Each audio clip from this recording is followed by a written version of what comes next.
Bungo Stray Dogs, Dazai Chuuya, age 15, Volume 7. Written by Kafka Asagiri, illustration by Sango, Harukawa. Prologue. A small passenger aircraft soared through the clear blue sky.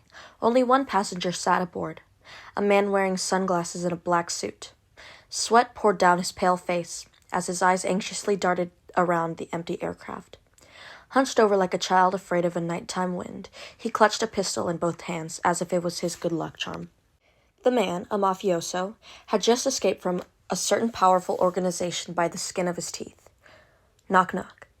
He heard a sudden knock, then looked in the direction of the noise to find that it was coming from outside the window. There was a boy outside. He was around 14 or 15 years old and had a smile on his face. Unfathomable. They were over 1,500 feet in the air, on a plane in mid-flight. "Yo, hope you don't mind if I join ya," said the boy, although the man could only see his lips forming the words. It's the Sheep King," the mafioso shrieked. He jumped back, just as the boy kicked the window in, shattering it in the process. A powerful vortex rushed through the aircraft, and then the difference in atmospheric pressure sucked out all of the air, causing the plane to violently shake. But the mafioso paid no mind to the rush of wind, nor the shaking. He crawled on the floor, doing whatever he could to escape the intruder. The boy stepped on his back and pinned him down. "You're part of the Port Mafia's weapons transport, and this scares you?" The boy scoffed, a note of amusement in his voice. His dark green leather biker jacket complemented his reddish-brown mane. He proceeded to rip a nearby chair out of the floor with his bare hands, then threw it at the broken window. The chair acted like a lid, stopping the violent wind from rushing through the inside of the craft. "Please forgive me," the mafioso begged as he squirmed under the boy's foot. I'm sorry, I messed with the sheep's turf. I didn't have a choice." "Yeah, I bet you didn't.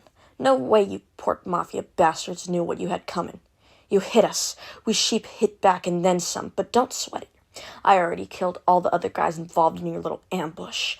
Rest assured, I'll be giving you the same send-off as your friends." The mafioso reached out for his gun that he had dropped, but he couldn't reach it. In fact, he wasn't even able to lift a finger. His face twisted, bones cracking as his body was pushed into the floor. All he could manage was a moan. And yet the boy had only a single foot on his back. It was gravity. The boy was using gravity to make his foot exceedingly heavy. "Impressive. I guess that's the Port Mafia for you," the boy observed amusedly. "Even with all this gravity crushing you, you're still thinking of ways to fight back. Okay then, try your luck. But first, answer me this. Why did you attack our turf?" "I didn't want to attack it." It sounded as if every last breath was being squeezed out of the mafioso's lungs. "I didn't have a choice. Our arsenal was destroyed by the calamitous god, by Arahabaki. The black flames have returned from the pits of hell." "Arahabaki." The boy's smirk vanished. The gravity weakened, albeit for a split second. This was an opportunity. The mafioso seized that moment to roll away, grab his gun, and aim it at the boy. He was clearly very experienced with firearms. The boy simply kept his hands in his pockets and fixed the mafioso with an icy glare. "Go ahead. Shoot me. See what happens." Die, Sheep King, Chuuya Nakahara." He pulled the trigger. Hands still in his pockets, the boy unflinchingly spun to one side and kicked the bullet. The moment it collided with his foot, the bullet ricocheted, piercing the mafioso's throat. Blood splurted out of his neck, and as he collapsed backward. The boy swung back around and announced, "I'm gonna kill every last member of the Port Mafia."